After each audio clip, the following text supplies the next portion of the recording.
See, accounting equation you already learned in F5 BCom, sorry, in 11th. What is the accounting equations?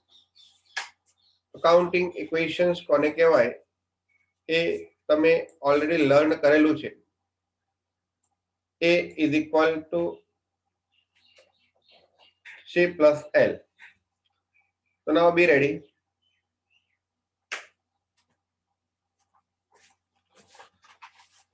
First of all, we discuss about the accounting equations. Accounting equation is on the principles of double entry bookkeeping system. Double entry bookkeeping system શું છે બોલો? તો કે every transaction has two effect. દરેક transaction ની કેટલી effect હશે? બે ઇફેક્ટ. એક ડેબિટ અને બીજી ક્રેડિટ. ઓકે, એટલે જેટલું ડેબિટ થશે એટલું જ ક્રેડિટ થશે. તો એવું કહી શકાય debit is equal to credit. હવે તમે જે બેલેન્સ શીટ જુઓ છો એમાં ડેબિટ સાઈડ કઈ અને ક્રેડિટ સાઈડ કઈ? તો ડેબિટ સાઈડ એટલે જનરલી શું આવે છે? અસેટ. અને ક્રેડિટ સાઈડ બેલેન્સ શીટ ની અંદર શું આવે છે? Capital plus liability. તો એના આધારે આપણે એવું કહી શકીએ કે અકાઉન્ટિંગ ઇક્વેશન્સ એ શું એક્સપ્લેન કરે છે? A is equal to C plus L. એટલે કે કોઈ પણ ટ્રાન્ઝેક્શન હશે એની એક ઇફેક્ટ જો અસેટ્સ ઉપર હશે તો બીજી ઇફેક્ટ કેપિટલ અને લાયબિલિટીઝ પર હશે. જ્યાં સામાન્ય રીતે આ વન સાઈડ છે, આ સેકન્ડ સાઈડ છે.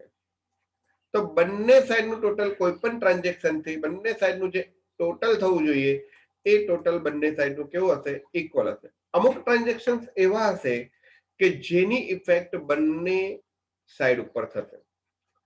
અમુક ટ્રાન્ઝેક્શન એવા હશે કે જેની ઇફેક્ટ ફક્ત સિંગલ સાઈડ પર હશે, કાં તો એસેટ સાઈડ પર હશે કાં તો લાયબિલિટી સાઈડ પર હશે. તો આજે થોડાક અકાઉન્ટિંગ ઇક્વેશન્સના આપણે પોઈન્ટ્સ અહીં આગળ ડિસ્કસ કરી રહ્યા છીએ. બરોબર છે? ટોપિક એકદમ કોમન છે, પણ એને લખવાની જે સિસ્ટમ છે એ તમે લોકો પહેલી વખત ભણી રહ્યા છો. તો દરેક જણ કોન્સન્ટ્રેશન કરી. ઓકે, અહીંયા હું લખું છું accounting equations.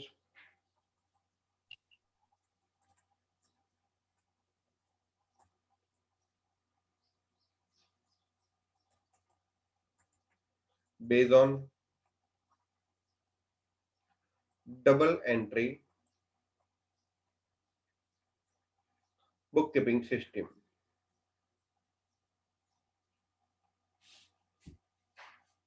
Double entry bookkeeping systems principle.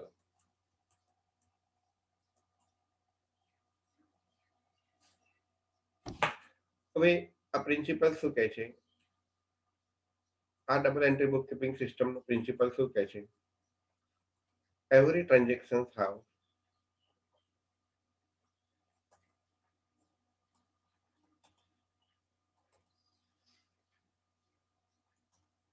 two effect. First one is a debit and next one is a credit. First one is a debit and next one is a credit. અને આ જે effect છે એ effect ક્યાં એની અસર final આવશે? તો in balance sheet assets is a debit, capital and liabilities is a credit. So આપણે એવું કહી શકીએ કે it means એનો મતલબ એવો થયો કહેવાય, it means assets is equal to capital plus liability. So A is equal to C plus L. So A is equal to C plus L. તો કોઈ પણ ઇફેક્ટ, એવરી ટ્રાન્ઝેક્શન્સ, કોઈ પણ ટ્રાન્ઝેક્શન ની અસર જોવા જાઓ તો આ ઇક્વેશન પર હોય ને હોય જ. This is one side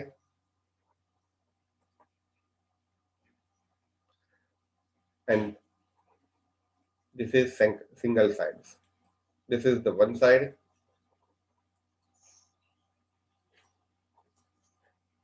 this is second side. હવે જે આપણે કોન્સેપ્ટ જોવા જઈ રહ્યા છે એના વિશે જો ડિસ્કશન કરીએ તો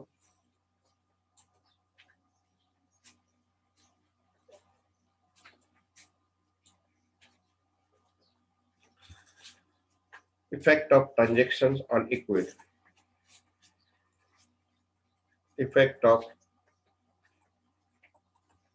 transactions on equation. આ જે સમરી છે એ હું તમને ફોટો પાડીને મોકલીશ, તમારે લખી નાખવાની છે. હમણાં ફક્ત સમજો કયો ઇક્વેશન્સ, તો A is equal to C plus L. આને વન સાઈડ કહેવાશે અને સેકન્ડ સાઈડ કહેવાશે. તો આ ટ્રાન્ઝેક્શનની ઇફેક્ટ કેટલી, તો હવે કોન્સન્ટ્રેશન કરજો કે ટ્રાન્ઝેક્શનની જે ઇફેક્ટ છે એ કેવી રીતના આવશે. તો due to some transaction both side effect on both side.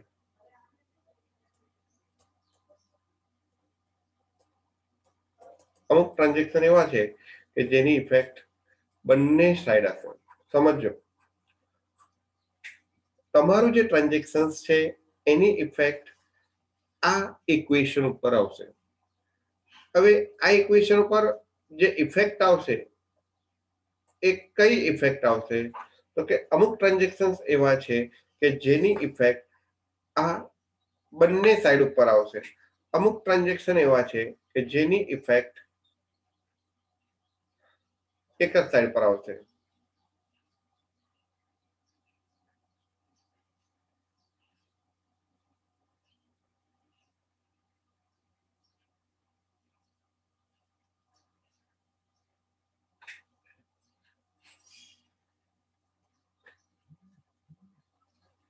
Some transactions have both side effect.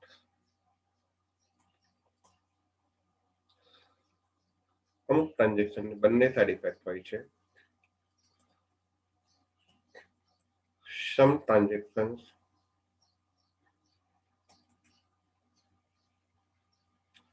have only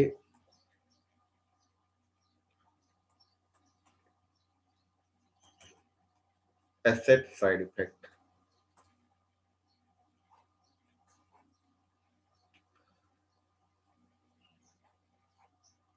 અને some transactions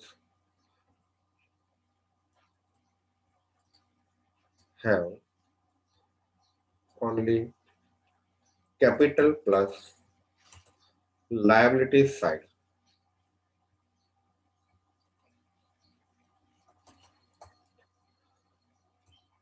Effect. એવા કયા ટ્રાન્ઝેક્શન છે કે જનરલી એની એક જ સાઈડ ઇફેક્ટ હોય, તો આમ એના ફોર એક્ઝામ્પલ કરીને જો આપણે જોઈએ કે એવા કયા ટ્રાન્ઝેક્શન છે કે જેની એક જ સાઈડ ઇફેક્ટ હોય, તો ફોર એક્ઝામ્પલ કેશ પરચેજ અથવા તો sales of, cash purchase or sales of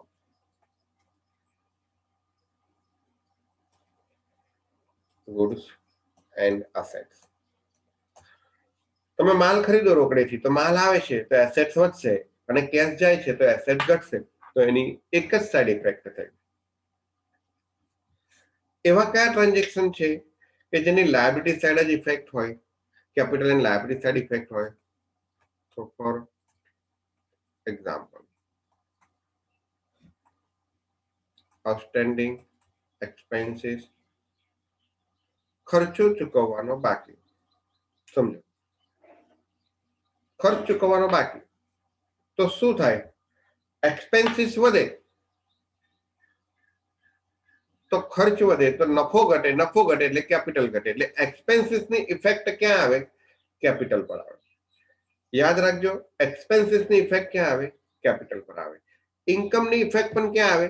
capital પર આવે. એક્સપેન્સીસ ની ઇફેક્ટ કેપિટલ પર આવે, ઇન્કમ ની ઇફેક્ટ કેપિટલ પર આવે. ઇન્કમ વધે તો પ્રોફિટ વધે, પ્રોફિટ વધે એટલે કેપિટલ વધે. એક્સપેન્સીસ વધે તો ખર્ચ ઘટે, સોરી ખર્ચ વધે, એક્સપેન્સીસ વધે, એક્સપેન્સીસ વધે તો પ્રોફિટ ડિક્રીઝ થાય, પ્રોફિટ ડિક્રીઝ થાય તો કેપિટલ પણ ડિક્રીઝ થાય, because whatever the profit it will be transfer to the capital account from profit and loss account. જો આઉટસ્ટેન્ડિંગ એક્સપેન્સીસ હોય તો એક બાજુ કેપિટલ ઘટશે અને બીજી બાજુ લાયબિલિટીઝ વધશે, તો આઉટસ્ટેન્ડિંગ ઇફેક્ટની એક જ સાઈડ ઇફેક્ટ આવશે. ઓકે, પરંતુ જો આઉટસ્ટેન્ડિંગ ઇન્કમ હોય, હવે સમજો,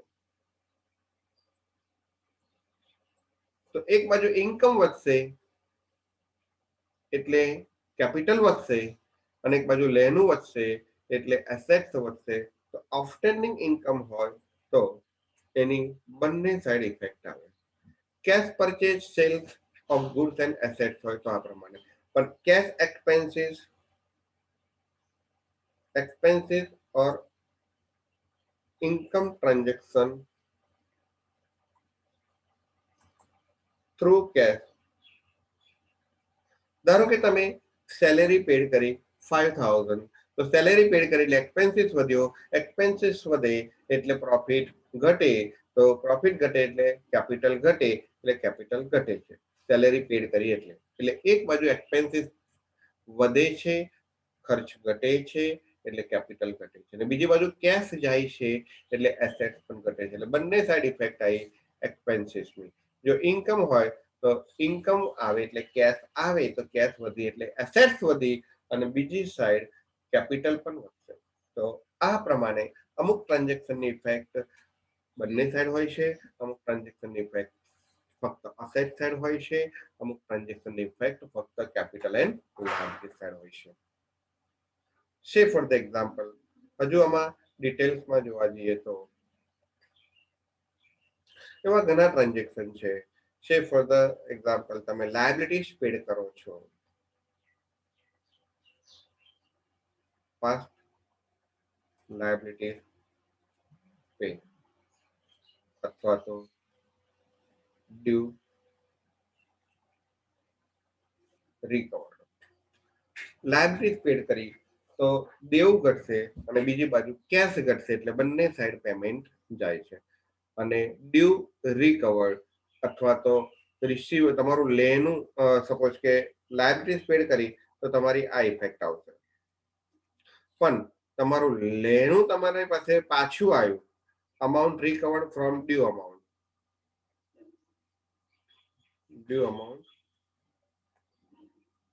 રિકવર્ડ. તમારું લેનું હતું, હવે લેનું તમને મળ્યું, ધારો કે કોઈને લોન આપી હોય, એ લોન તમને મળી, તો લોન આપી હશે એટલે એ લોન લેનું હશે, એટલે એ ક્યાં બતાવી હશે? તમે લેનું હશે તો ક્યાં બતાવી હશે? Asset side. હવે 10,000 રૂપિયાની લોન હતી તો એને પાછી આપી તો લોન ઘટશે, એટલે એક બાજુ એસેટ્સ ઘટી અને બીજી બાજુ કેશ આવી એટલે એસેટ્સ વધી, તો એક બાજુ વધે છે એસેટ ને એક બાજુ ઘટે છે, તો એક જ બાજુ અસેટ સાઈડ જ ઇફેક્ટ થઈ કહેવાય. આ બંને સાઈડ ઇફેક્ટ થઈ કહેવાય. આ અસેટ સાઈડ ઇફેક્ટ થઈ કહેવાય અને આ કેપિટલ અને લાયબિલિટી સાઈડ ઇફેક્ટ થઈ કહેવાય.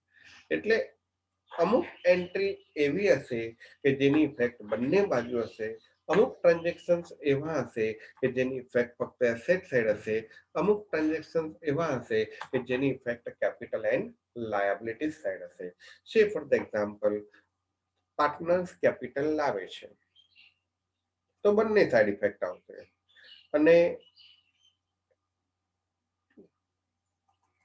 કેપિટલ એન્ડ ડ્રોઈંગ એની બંને સાઈડ ઇફેક્ટ આવશે. 10,000 રૂપિયા કેશ લાવ્યો તો એક બાજુ 10,000 રૂપીસ કેશ આવે છે તો કેશ વધે છે, બીજી બાજુ કેપિટલ વધે છે તો લાયબિલિટી વધે છે. એટલે ખાસ કોન્સન્ટ્રેશન રાખવાનું રહેશે કે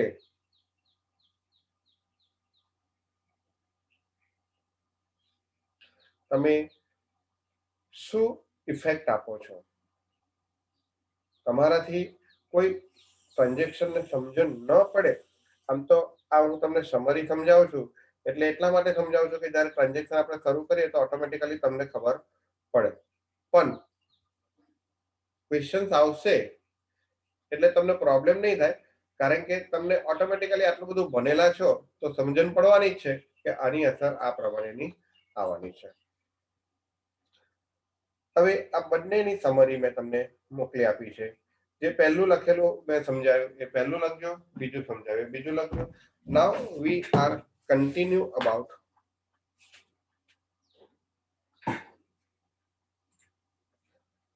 we are starting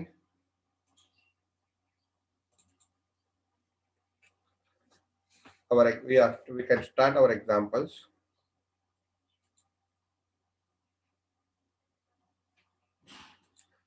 તો તમારા પેમ્પલેટમાં જુઓ, તમારે અહીંયા આગળ કોલમ દોરવાના રહેશે. એ કોલમ કેવી રીતના દોરશો? તમારી પાસે એક્ઝામ્પલ છે. પહેલા કોલમ દોરવા માટે પહેલા એક્ઝામ્પલ સમજી લો. જેટલા પોઈન્ટ હોય બધા જ પોઈન્ટ વાંચવા પડશે અને એમાં કઈ કઈ એસેટ લાયબ કયા કયા ખાતા સંકળાયેલા છે તે જોવા પડશે. A started with the business, A started a business with 1 lakh rupees. તો કયા ખાતા સંકળાયેલા છે? Capital,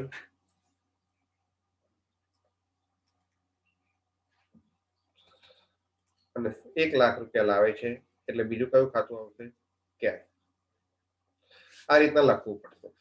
mister A borrowed ₹10,000 from mister B. આપણે કોના બુક્સમાં લખીએ છીએ? Mister A. Analyse the following transaction and give accounting equation. લખવું હોય તો લખી રાખજો. In the books of mister A. In the books of mister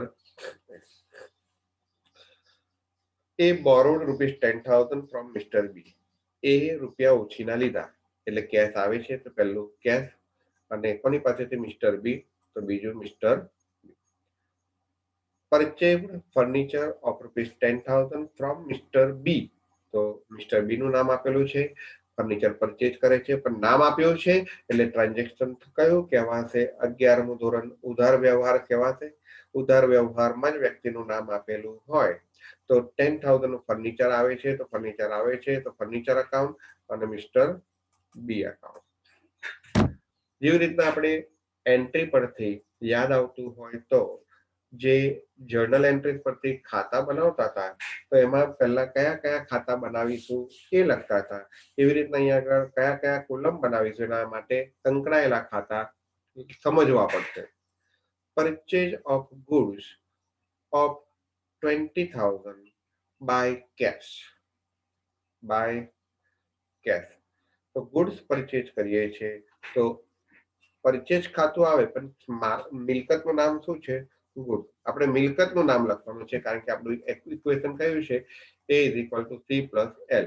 ખાતું પરચેજ પણ મિલકત કઈ કહેવાય? સ્ટોક ખાતે લખતા હતા, યાદ આવતો હતો તો ગુડ્સ, અને કેશ, કેશ જાય છે એટલે cash. Sold goods costing ₹10,000 for cash for ₹12,000. એટલે આપણે લખવાના કેટલા? 12,000 રૂપિયા. તો 10,000 નો માલ 12,000 રૂપિયામાં વેચ્યો.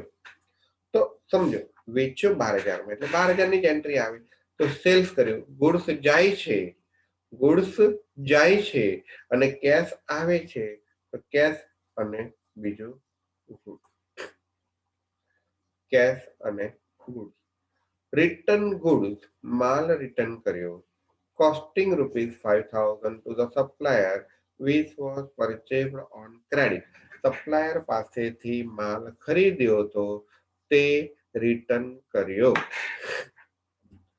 હવે તમે અહીંયા આગળ સમજી શકો છો કે સપ્લાયર પાસેથી આપણે માલ ખરીદ્યો હતો, તો સપ્લાયર કોણ છે? તો આગળ આપણે જોવો જોઈએ કોઈ જગ્યાએથી ગુડ્સ ઉધારે ખરીદ્યો હોય એવું છે, તો ચોથો પોઈન્ટ છે પરંતુ કેશ પરચેજીસ છે. ત્રીજો પોઈન્ટ છે ફર્નિચરનું પરચેજીસ છે. ધેટ મીન્સ આપણને સપ્લાયરનું નામ આપેલું નથી.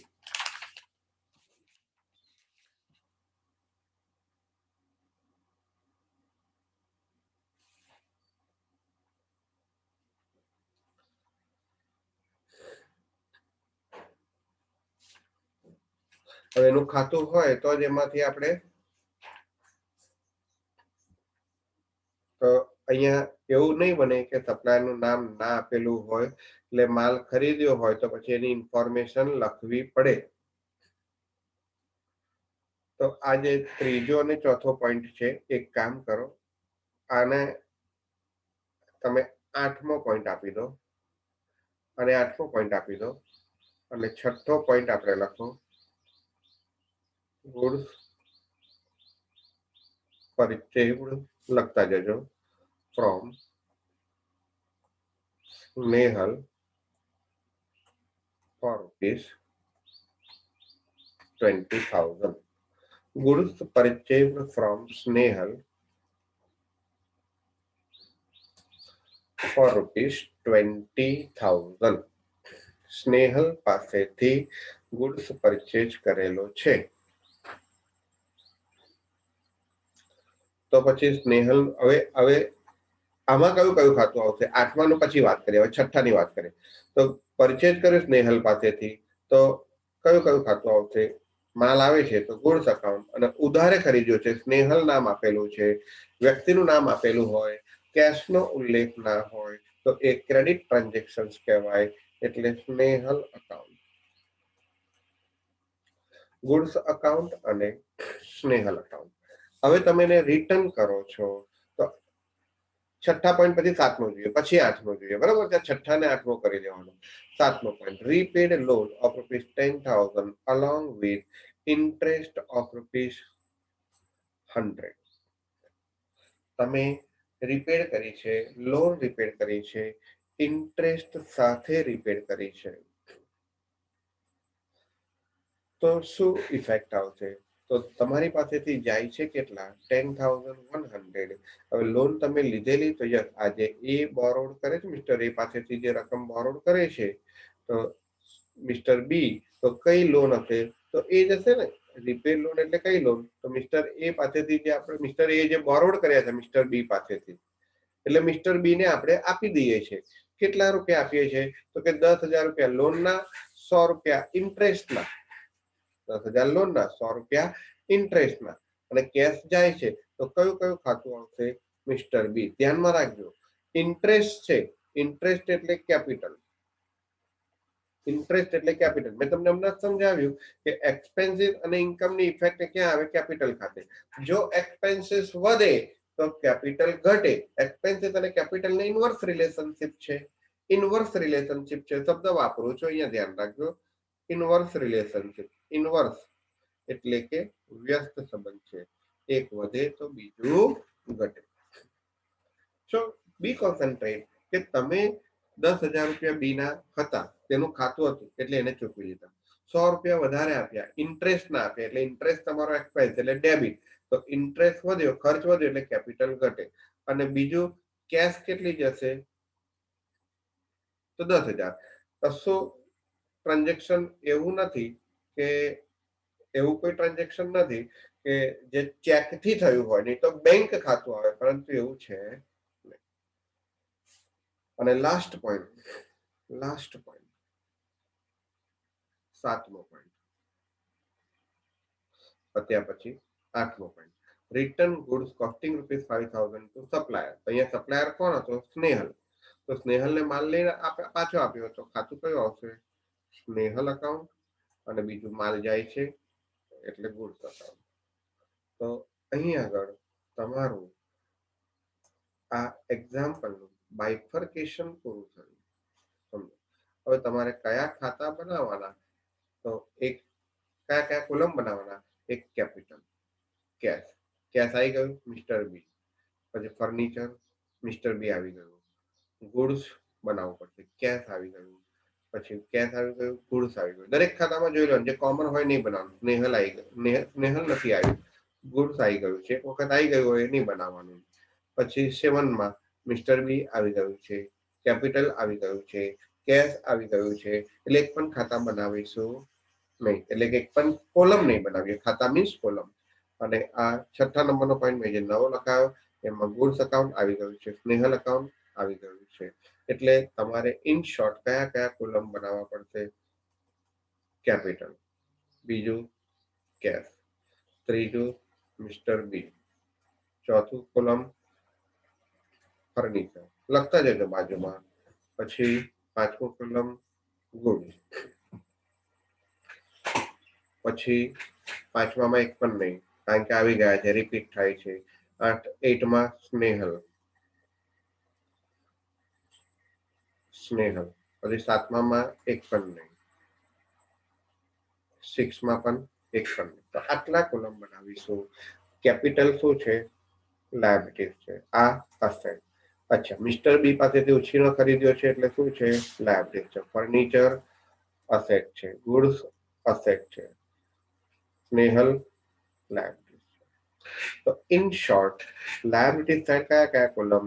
તો કેપિટલ, મિસ્ટર બી અને સ્નેહલ. અને એસેટ સાઈડ કયા કોલમ? કેશ, ફર્નિચર અને ગુડ્સ. તમે જોઈ શકો છો 3 કોલમ કેપિટલ અને લાયબિલિટી સાઈડ છે, 3 કોલમ એસેટ સાઈડ છે. તો એના કોલમ કેવી રીતના બનાવાશે? તો જો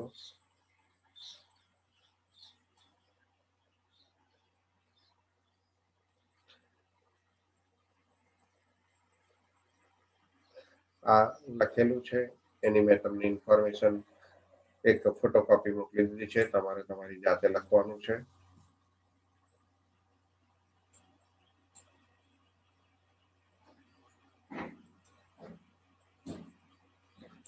હવે એના કોલમ કેવી રીતના દોરાશે સમજી લો.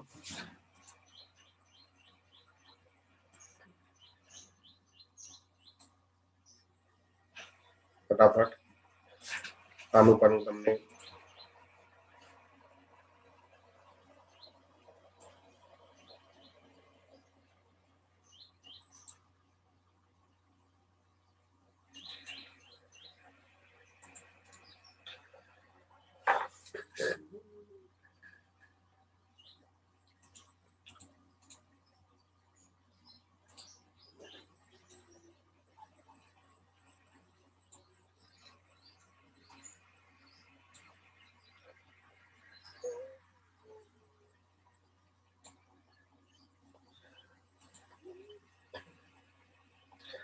કેપિટલ 3 સાઈડ તમારી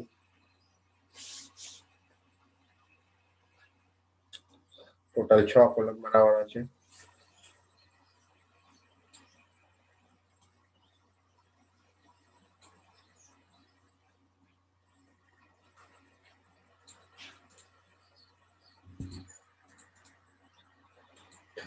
બંને સાઈડને અલગ અલગ કરવા માટે વચ્ચે આપણે 2 લાઈન પાસની દોરીશું આ પ્રમાણે.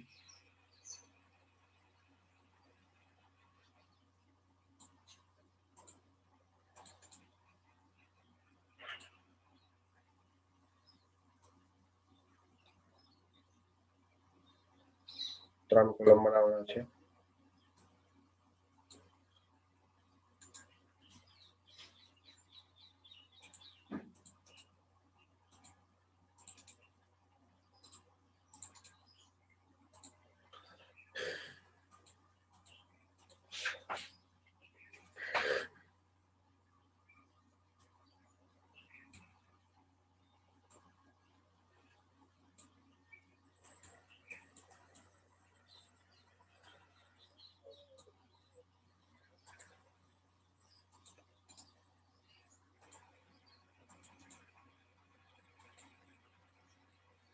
અહીંયા એક સિરિયલ નંબરનો કોલમ બનાવી દઈશું એટલે ટ્રાન્ઝેક્શન ખબર પડે.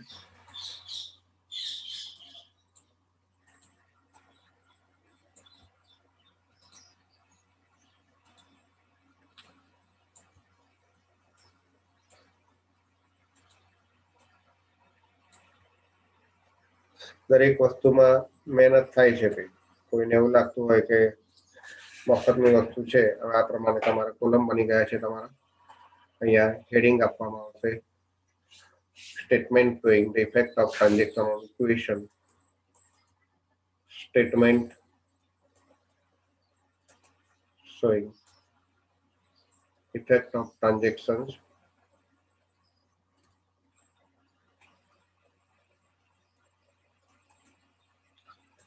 on equation. એમાં આ બાજુ આવશે સિરિયલ નંબર, આ બાજુ આવશે કેપિટલ પ્લસ લાયબિલિટીઝ અને અહીંયા આગળ આવશે અસેટ્સ. હવે કયા કયા કોલમ આવી તો કેપિટલ, પહેલા લાયબિલિટી સાઈડ કેપિટલ, મિસ્ટર બી અને સ્નેહલ. કેપિટલ મિસ્ટર બી અને સ્નેહલ.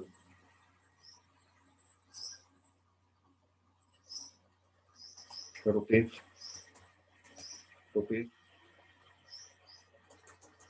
કેપિટલ મિસ્ટર બી સ્નેહલ. અને આ બાજુ કયું કયું કોલમ આવશે તો તમે લખેલું જ છે એ પ્રમાણે જ તમારે એક્ઝામમાં જવાનું છે. તો કેશ, ફર્નિચર અને ગુડ્સ. કેશ, ફર્નિચર અને ગુડ્સ. તો નાનો એક્ઝામ્પલ છે એટલે આટલા જ અકાઉન્ટ છે, કેશ, ફર્નિચર અને ગુડ્સ. તો આ પ્રમાણેના તમારા 8 ટ્રાન્ઝેક્શન છે એટલે 12 લાઈનનું કોલમ બનાવવાનું રહેશે. તો આટલા કોલમ બનાવીને તમારે તૈયાર રહેવાનું. બરોબર છે. એટલે અહીંયા આટલું જો કમ્પ્લીટ થશે તો આ એક્ઝામ્પલ હું તમને એક